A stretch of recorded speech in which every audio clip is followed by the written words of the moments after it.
சிவாய நம. அனைவருக்கும் வணக்கம். எங்கள் வீட்டு பிரபலத்துக்கு டெய்லி சாதம், இட்லி, தோசை இதுதான் சாப்பாடா? வேறு எதுவும் சாப்பாடு இல்லையா? சாயங்கால நேரத்தில் ஏதாவது செஞ்சால் சாப்பிடலாம் அப்படின்னு சொன்னாங்க. சரி, ஏதாவது செஞ்சு கொடுப்போமே அப்படின்னு சொல்லிட்டு வீட்டில் இருக்கிறத வச்சு ஒரு சின்ன டிஷ்ஷு என்னென்னா அவளை அலசி நல்லா பிழிஞ்சு எடுத்து வச்சிடணும்.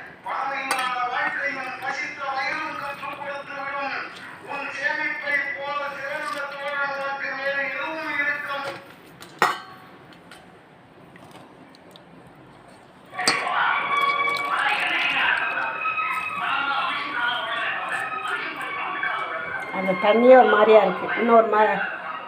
இன்னொரு முறை அதை நம்ம அலசி கூட நல்லா பிழிஞ்சு எடுத்து வச்சுக்கலாம். அடுத்ததாக 1 கப் தேங்காய்,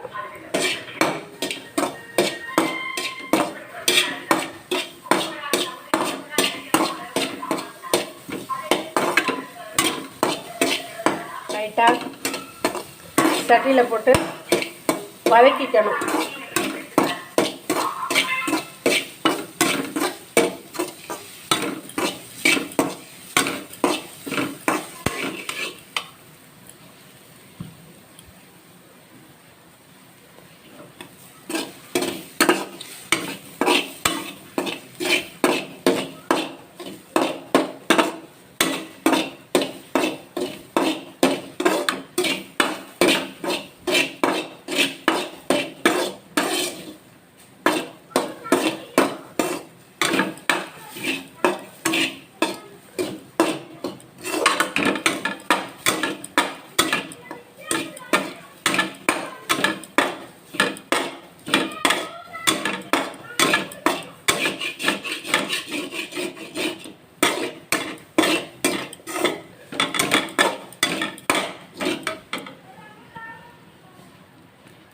சாயங்கால நேரத்தில் மாலை நேர ஸ்நாக்ஸு தான் இது.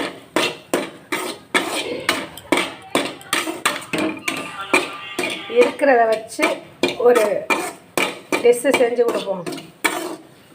இது கேட்டால் அவங்க ஒரு பெரிய பிரபலம். எங்கள் வீட்டில் வயது 90 ஆயிடுச்சு.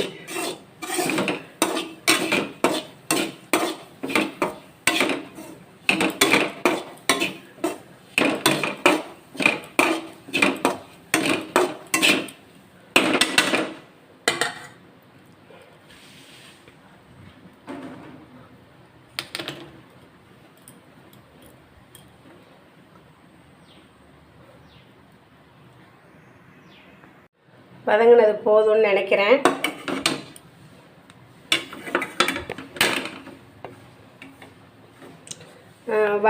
போதும்னு நினைக்கிறேன். அதை எடுத்து அப்படியே கொட்டிக்க வேண்டியதான்.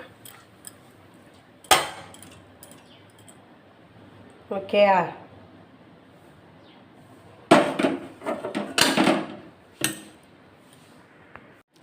இதில் கொஞ்சோண்டு ஏலக்காயை வச்சு போட்டுக்க வேண்டியது. அடுத்ததாக ஒரு வெல்லம், ரொம்பலாம் போட வேண்டியதில்லை, ஒன்லி 1 போட்டு அதை பாவு காய்ச்சிக்கலாம்.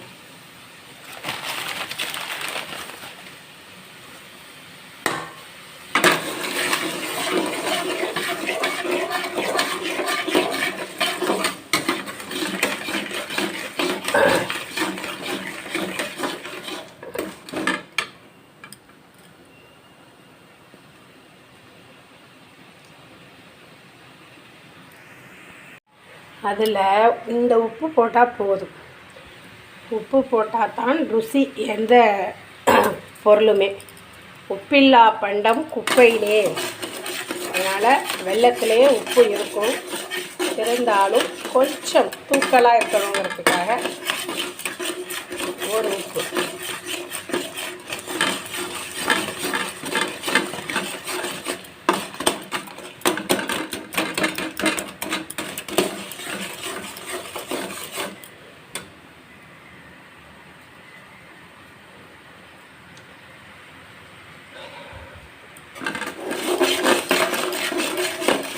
சட்டுன்னு செய்யணும்.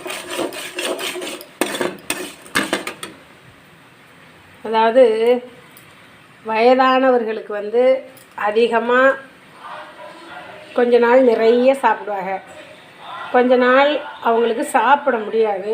ஆனால் ஏதாவது சாப்பிடணும்னு தோணும்.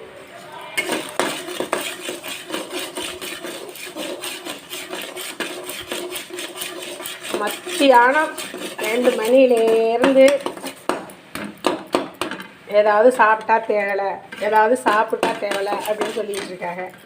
சரின்னு கடையில் போய் பஜ்ஜி வாங்கிட்டு வந்தார். இதுதான் டெய்லி சாப்பிட்ருக்கே பஜ்ஜி வடையெல்லாம், வேறு ஏதாவது பண்ணு அப்படின்ட்டாங்க. ஓகே, இன்னைக்கு செத்தா நாளைக்கு 2 நாள், இன்னைக்கு செத்தா நாளைக்கு பால்.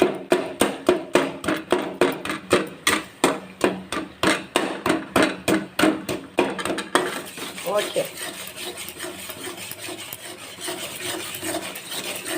அவங்களுக்கு செஞ்சு கொடுத்தது மாதிரி ஆயிடுச்சு, நம்மளும் சாப்பிட்டது மாதிரி ஆயிடும்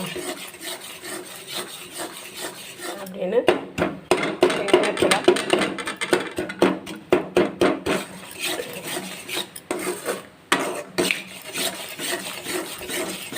ஓகே போதும். இதுக்கு மேலே இப்போ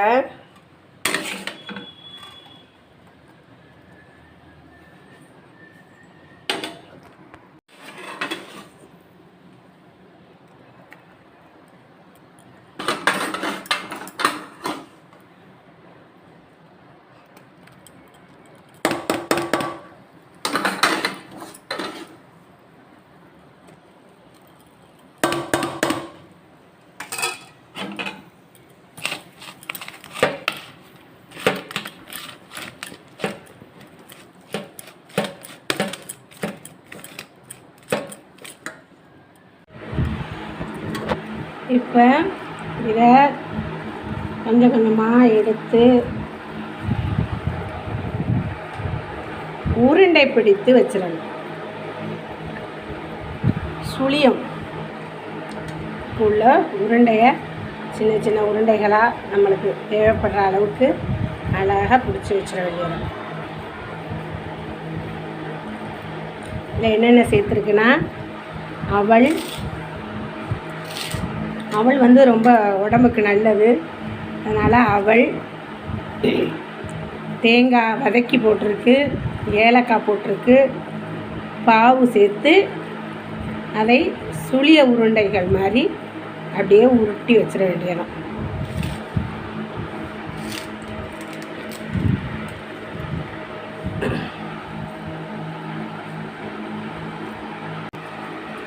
ஒரு 10 இருந்தால் போதும். நான் 10 சீராப்பில் தான் போட்டிருக்கேன், அவள்லாம் ரொம்ப சேர்க்கலை.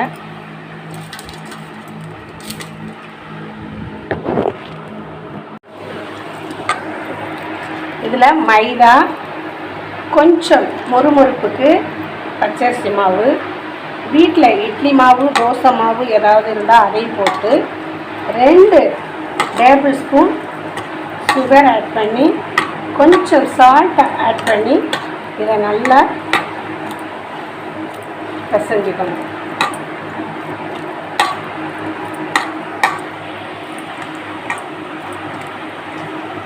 இன்னும் கொஞ்சம் தண்ணி விட்டுக்கலாம்.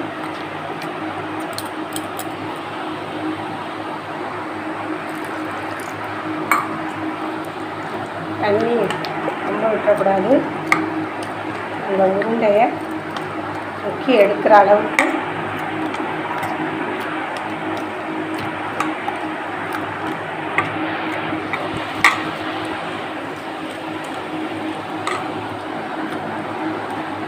Okay.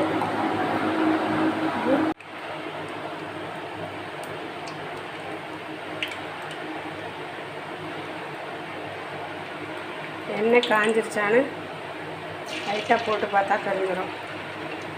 Okay,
super super.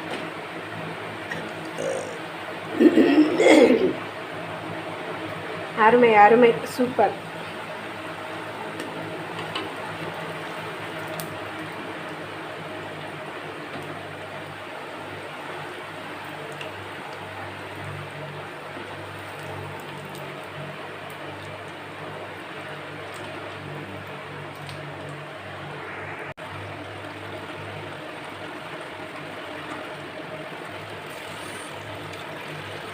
First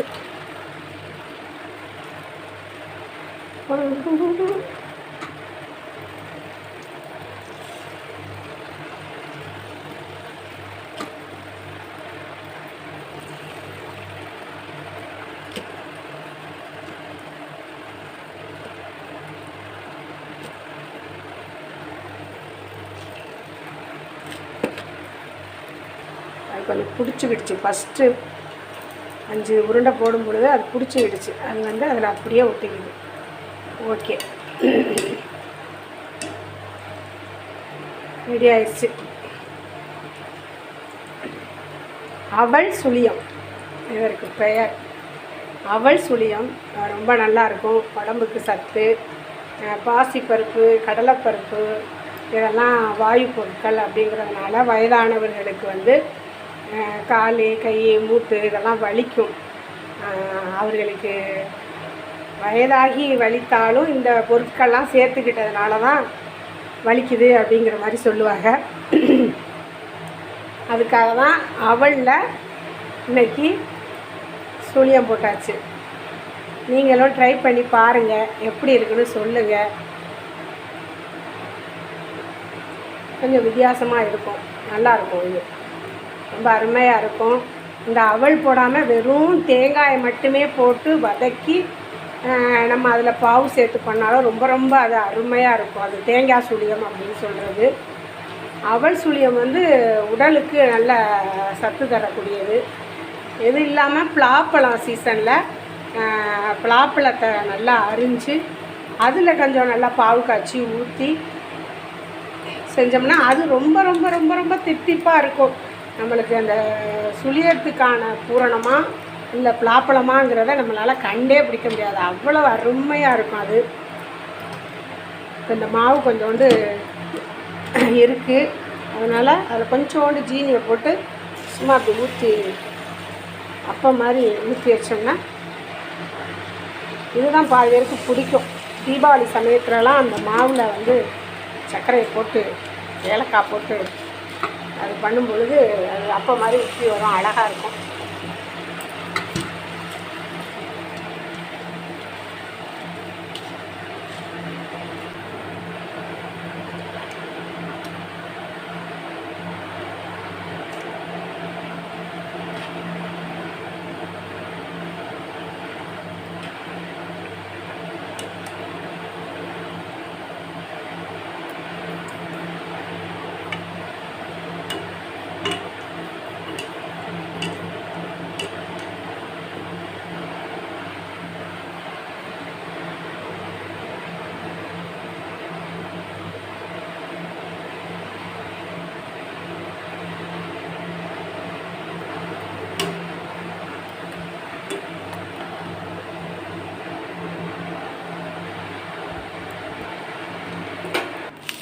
சிவாய நம. பாருங்கள், இதுதான் அவல் சுழியம். நீங்களும் ட்ரை பண்ணி பாருங்கள், எப்படி இருக்குதுன்னு சொல்லுங்கள். எங்கள் வீட்டு பிரபலம் வந்துட்டாங்கன்னு நினைக்கிறேன், வெளியில் போயிட்டு இருந்தால் அப்போ தான் வர்றாங்க. அவங்கள்ட்ட 4 இதை கொடுத்துட்டு நம்ம 4 இதை சாப்பிட வேண்டியதான். இந்தா இப்படி உட்காரியா? கையிலையா? தட்டில் வேண்டாமா?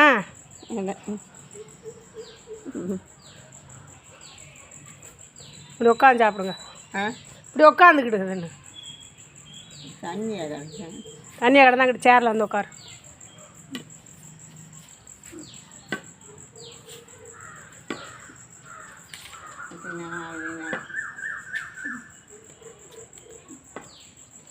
எங்கள் வீட்டு பிரபலத்தை வந்து சாதாரணமாக நினைக்காதீங்க.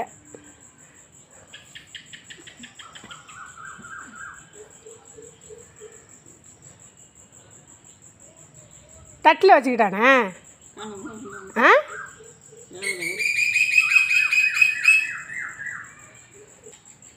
நல்லா இருக்கா? இது எப்படி இருக்கு? இனிப்பு போதும்ல? இனிப்பு போதும்ல? நல்லா இருக்குண்ணே. தேங்காய் பூவை வதக்கிட்டு தான் போட்டேன்.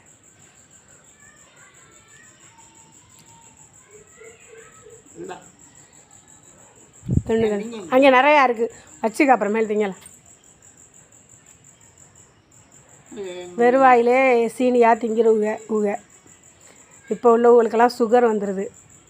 இவங்களுக்கெல்லாம் சுகரெல்லாம் எந்த விதமான சுகரு ப்ரெஷரு அந்த ப்ராப்ளம்லாம் எதுவும் இல்லை. போவையில் வரையிலலாம் சீனியை தான் அள்ளி அள்ளி வாயில் போட்டுக்குவாங்க. சீனி பிரியருவுக.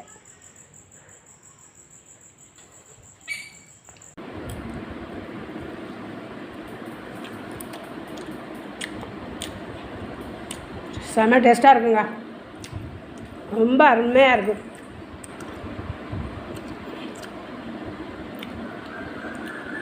நீங்களும் செஞ்சு பாருங்கள், எப்படி இருக்குன்னு சொல்லுங்கள். சூப்பராக இருக்கு, அருமையாக இருக்கும். இன்னொரு நாளைக்கு பலாச்சொலையை வச்சு எப்படி சுழியம் பண்ணுறது அப்படிங்கிறத நான் சொல்கிறேன். சிவாய நம. திருச்சிற்றம்பலம்.